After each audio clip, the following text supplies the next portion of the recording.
Actually, when Vajrayana Buddhism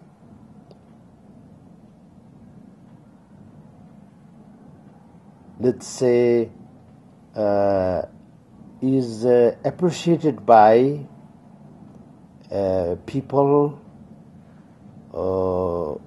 in whose let's say historical background the Vajrayana Buddhism technically does not exist. So in that situation, when that person gets interested and inspired to learn the teaching of Buddhism, teaching of Buddha, which now everybody calls Buddhism, and particularly Vajrayana Buddhism, as your request for me to explain, then of course it influences that person's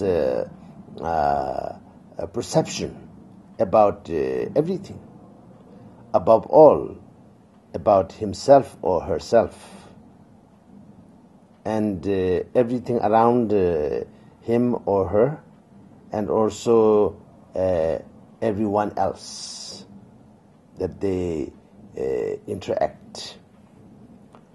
But that influence is not something unusual, because let's say if some Oriental people from a remote village goes to their capital, for example, like somebody from, since right now I'm in India, so somebody from North India, like remote area, goes to places like New Delhi or Mumbai, Chennai. That environment itself will affect that person's perception about himself or herself and everything and everyone else. But it is natural.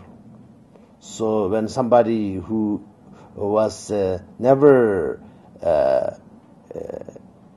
exposed to the detailed teachings of Vajrayana Buddhism get exposed to Vajrayana Buddhism, then it will have impact on them. Yes. But nothing unusual. And when you talk about its impact on a culture of a country or culture of a particular society, or the impact of that society to the Vajrayana Buddhism, or all these things, yes, there will be something. But it will not be something that is so significant that we have to highlight it, because it will be very subtle. For example, right now I'm talking Dharma, about Dharma in English, and instead of talking in Tibetan. So this is also a change, but it is not something unusual. Tibetan is also a language, English is also a language, and at the same time, of course, right now I'm talking to a camera, and of course, behind that camera, there is lots of people, and I'm talking to them. So these things affect you, or affect the way the Dharma is presented, little bit, but not very much. And I wanted to say one thing. Actually, as a disciple from a different culture and different background, become a practitioner of Vajrayana Buddhism, it should affect them in a positive way. But it should not make them something totally different. Because lotus is always lotus. Whether it grows in east or in west or in north or in south, it needs to grow with its conditions. You take a lotus seed from a tropical place to a very high altitude place, then you have to create the condition for that lotus. Otherwise, that lotus will become a dry lotus. So, same way, if something from very high land is taken to low land, then vice versa.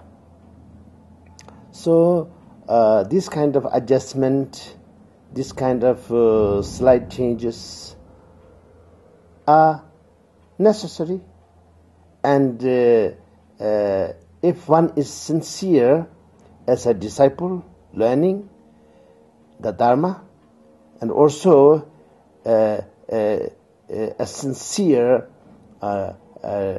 teacher teaching the Dharma as a guru, then this change is not something that one should be concerned. But if one changes for the sake of becoming popular, becoming kind of trendy, trend, fashionable, popular, for that purpose, change the Dharma as a teacher, then I think we have to think very carefully. Because there is a saying in European, a common sort of thing, they say, don't throw the baby with the bath water. You throw the bath water away, but keep the baby. So we should not change the Dharma for the sake of making it so-called accessible or popular or acceptable or something. Because a person who can't understand the Dharma, then you have to make that person to understand the Dharma. It is not that you have to make the Dharma not necessary to be understood. So this way, I think there is something that we should be concerned when it is changed intentionally. This also goes with the individuals, their own culture.